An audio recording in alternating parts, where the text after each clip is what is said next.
So guys, আমি আজকে একটা দেশ উদ্ধার করতে চলেছি, যেটা হচ্ছে আমি জীবনে কোনোদিনও মাছ কাটিনি।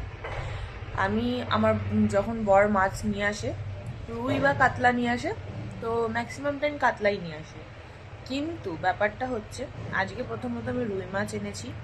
আমি গেছিলাম সাথে সাথে আমার বরের জ্যান্ত কই মাছ দেখে ইচ্ছা হয়েছে কই মাছ খাবে। এখানে সব রকম মাছ কলকাতার মতো অ্যাভেলেবেল পাওয়া যায় না, বাট আজকে দেখলাম যে কই মাছও পাওয়া যাচ্ছে। আরও কী সব মাছ পাওয়া যাচ্ছে, কিন্তু আমি সেগুলো খাই না, আমার বড় খায় না। কিন্তু আমার বরের কই মাছ দেখে ইচ্ছা হয়েছে কই মাছ খাবে। এবার যেখান থেকে কই মাছ এনেছি সেই হচ্ছে কই মাছ কাটে না, কেটে দেয় না, নাকি সবাই বাড়িতে নিয়ে সেই কাটে। আমি জীবনে কোনোদিনও মাছ কাটিনি, আজকে আমি দেশ উদ্ধার করতে চলেছি, কই মাছ কাটবো। তো চলো দেখা যাক আমি কাটতে পারি কিনা। এই যে হচ্ছে কই মাছ, সাথে রুই মাছও ছিল। কিন্তু আমি কোনোদিনও, যে আগেই বললাম যে আমি কোনোদিনও মাছ কাটিনি, আর জীবনে প্রথমবার মাছ কাটি, তাও কিনা আবার কই মাছ। মাছগুলো কিন্তু সব জ্যান্ত ছিল না, কিছু কিছু মাছ মরাও ছিল, আর কিছু কিছু মাছ হালকা জ্যান্ত জ্যান্তও ছিল।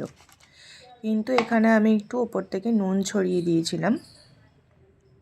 নুন ছড়িয়ে দেওয়ার পরেও যে ওরা মরে গেছিলো এটা কিন্তু নয়, যে দেখো এখনও কিন্তু নড়ছে।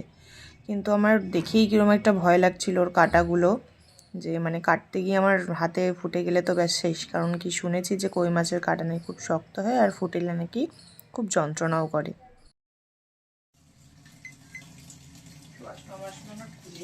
তোমার এই কই মাছ কাটতে গিয়ে আমার তো জিনা হারাম হয়ে গেল।